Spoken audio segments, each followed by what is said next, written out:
پارہ نمبر 2 آیت نمبر 208۔ اعوذ باللہ من الشیطان الرجیم، بسم اللہ الرحمن الرحیم۔ فَإِن زَلَلْتُم مِّن بَعْدِ مَا جَاءَتْكُمُ الْبَيِّنَاتُ فَاعْلَمُوا أَنَّ اللَّهَ عَزِيزٌ حَكِيمٌ۔ هَلْ يَنظُرُونَ إِلَّا أَن يَأْتِيَهُمُ اللَّهُ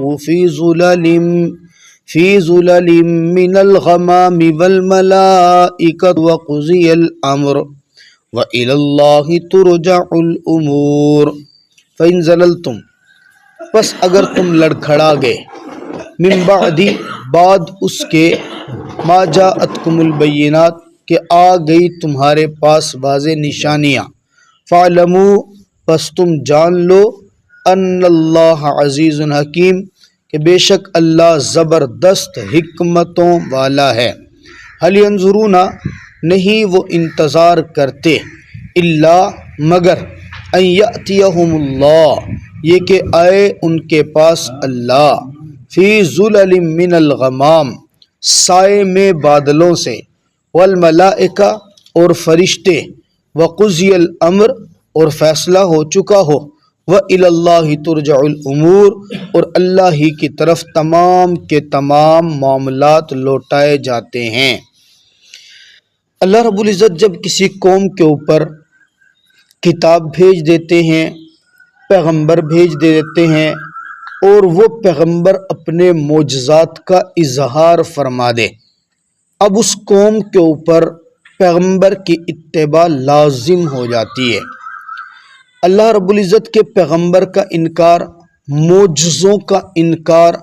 بلکہ ان کی اہانت، یہ اللہ رب العزت کی طرف سے غضب کو کھینچ کے لاتی ہے،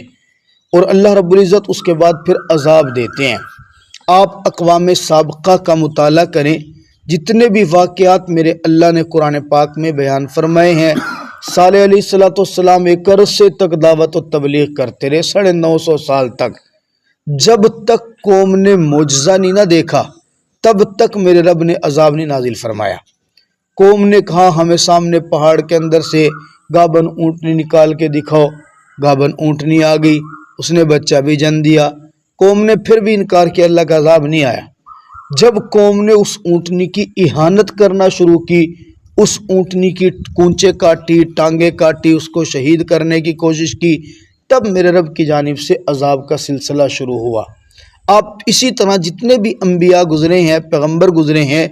جب انہوں نے معجزات دے دیے تو حجت تام ہو گئی۔ اب قوم نے ان معجزات کا انکار کیا تو اس کے بعد اللہ کی طرف سے عذاب آیا۔ مکہ والوں کو جناب نبی پاک صلی اللہ تعالیٰ علیہ وسلم نے اللہ کے حکم سے بے شمار معجزے دکھائے، بے شمار۔ سب سے بڑا معجزہ میرے اللہ کا، میرے آقا کا یہ قرآن پاک ہے۔ یہ قرآن پاک ایسا کہ بار بار اللہ اس قرآن پاک کے اندر فرما رہے ہیں، عربی زبان کے لوگ ہیں، عرب کے ماہر لوگ، ان کو میرا رب چیلنج کر رہا ہے، فَأْتُوا بِسُورَةٍ مِّن مِّثْلِهِ اس جیسی کوئی ایک صورت بنا کر تو دکھا دو۔ پورے عرب جو کہ ماہر تھے لغت میں، کوئی بھی قرآن جیسی کتاب نہیں بنا سکا، تو یہ اس بات کی دلیل تھی کہ قرآن میرے اللہ کی بلا شک اور لا ریب کتاب ہے۔ دوسرا، اللہ رب العزت نے اس سے پہلے جتنی بھی کتابیں نازل فرمائی، ہر کتاب کے اندر کچھ عرصے کے بعد رد و بدل شروع ہو گیا۔ قرآن کے بارے میں اللہ نے فرمایا اِنَّا نَحْنُ نَزَّلْنَا الذِّكْرَ وَإِنَّا لَهُ لَحَافِظُونَ، قرآن نازل میں نے کیا ہے، اس کی حفاظت بھی میں رب قیامت کی صبح تک کر کے دکھاؤں گا۔ اور اللہ رب العزت کر کے دکھا رہے کہ قرآن کے اندر آج تک کوئی رد و بدل نہیں کر سکا۔ یہاں اللہ رب العزت فرما رہے فَإِن زَلَلْتُم مِّن بَعْدِ مَا جَاءَتْكُمُ الْبَيِّنَاتُ، اے مشرکین مکہ، اے میرے پاک پیغمبر کی امت، نشانیاں آ جانے کے بعد، منہ مانگے معجزات لے لینے کے بعد اگر تم لڑکھڑا گئے نا، اگر تم نہیں ٹک سکے، پیغمبر پر ایمان نہیں لے کر آئے، فَاعْلَمُوا أَنَّ اللَّهَ عَزِيزٌ حَكِيمٌ پھر جان لو تمہارا رب زبردست حکمتوں والا ہے، اس کے کون سے کام سے کیا ہوگا وہ اپنی حکمتوں کو خود جانتے ہیں۔ بسا اوقات اللہ رب العزت ایسے معاملات پیدا فرماتے ہیں، بندہ سمجھ رہا ہوتا ہے یہ میرے فائدے کے لیے ہو رہے ہیں، جیسے قوم کے اوپر عذاب آیا تو وہ عذاب تھا طوفان کی صورت میں، اس قوم کے اوپر بارش نہیں آ رہی تھی، کافی عرصہ ہو گیا،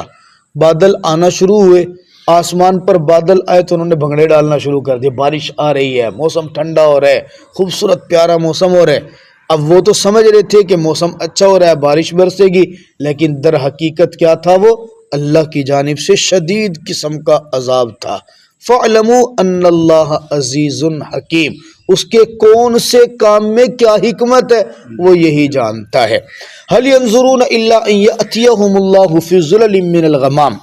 یہاں سے یوں سمجھ سکتے ہیں آپ کہ جناب نبی پاک صلی اللہ علیہ وسلم اپنی ذمہ داری نبھاتے ہوئے، اپنی قوم کو سمجھاتے ہوئے کبھی کبھی دل برداشتہ ہو جاتے تھے کہ میں اتنی محنت کر رہا ہوں، اتنا کچھ ان کو سکھا رہا ہوں، یہ پھر بھی میری بات نہیں مانتے ہیں، تو کبھی دل برداشتہ ہوتے نا، تو اللہ رب العزت اپنے پیغمبر کے حوصلے کو بڑھانے کے لیے اس طرح کی آیات اتار دیتے، گویا ایک دلاسا دے رہے ہوتے، اے پیغمبر آپ کچھ بھی کر لیں، ان لوگوں کے اوپر سمم بکمن عمیون مورے تو لگ چکی ہیں، اب ان کا مطالبہ کیا ہے؟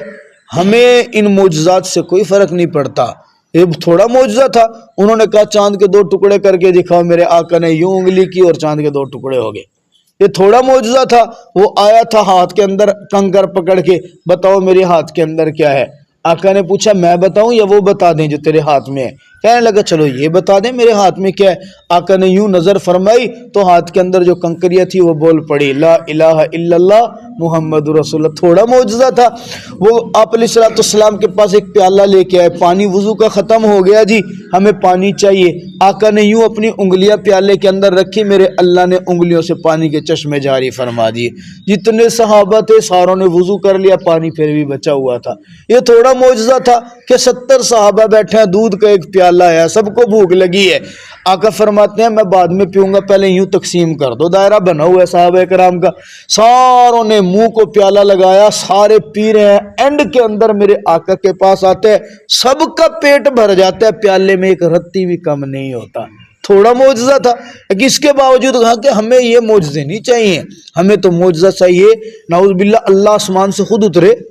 اللہ کے فرشتے آسمان سے خود اترے، ہمارے سامنے بیٹھے اور ہمارے سامنے بیٹھ کے کہے یہ میرا پیغمبر ہے، تب ہم بات مانیں گے۔ اللہ فرماتے ہیں هَلْ يَنظُرُونَ إِلَّا أَن يَأْتِيَهُمُ اللَّهُ، وہ کسی چیز کا انتظار نہیں کر رہے، ایمان سے جو رکے ہوئے ہیں نا، رکنے کا مقصد ان کا یہ وہ انتظار میں اللہ خود اتر کے آئے اور اس کے فرشتے خود اتر کے آئیں، وہ آ کر کہیں کہ یہ ہمارا پیغمبر ہے، ان کو بتا دو وَإِلَى اللَّهِ تُرْجَعُ الْأُمُورِ، یہ جتنے بھی معاملات تم کر رہے ہو نا، جتنی باتیں تم کر رہے ہو، یہ سارے کے ساری اللہ کی طرف لوٹائی جا رہی ہیں، اور جو بات سب اللہ کی طرف لوٹائی جا رہی ہے تو جناب والا اس کے فیصلے اور اس کے معاملات بھی اللہ رب العزت کل بروز محشر کریں گے۔ بات آئی قرآن پاک کی کہ اللہ رب العزت قرآن پاک کی حفاظت کرتے ہیں۔ آج کل سوشل میڈیا پہ ایک بڑی چیز چل رہی ہے، آپ حضرات نے شاید دیکھی ہو، فرانس مسلمانوں کا ویسے ہی بہت بڑا دشمن ہے۔ آپ دیکھیں جب بھی میرے نبی کریم صلی اللہ علیہ وسلم کی شان میں گستاخی ہوتی ہے نا، اس کے پیچھے ہاتھ فرانس کا ہوتا ہے،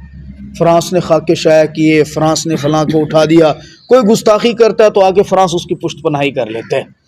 آج کل میڈیا پہ چل رہا ہے جی کہ فرانس نے حجۃ الوداع کے موقع پہ جو نبی کریم صلی اللہ تعالی علیہ وسلم نے خطبہ دیا تھا نا، اس خطبے کی آواز کی ریکارڈنگ کر لی ہے، فضاؤں کے اندر وہ آواز آج بھی موجود ہے، اور اس جدید مشینوں کے ذریعے سے انہوں نے جناب محمد عربی صلی اللہ تعالی علیہ وسلم کی آواز کی ریکارڈنگ کر لی ہے، اور اس کو بس وہ ویریفیکیشن کر رہے ہیں، کچھ عرصے کے بعد وہ آواز لانچ کر دیں گے۔ اب یہ نیا فتنہ آنے والا ہے، حدیث مبارکہ کے مطابق ہے، قرب قیامت میں فتنہ در فتنہ، فتنہ در فتنہ، فتنے اتنے آئیں گے کہ جتنے بارش کے قطرات ہوتے ہیں۔ ہو سکتا ہے کوئی ایسی جدید مشین آ جائے، لیکن یہ والی بات ہضم ہونے والی نہیں ہے۔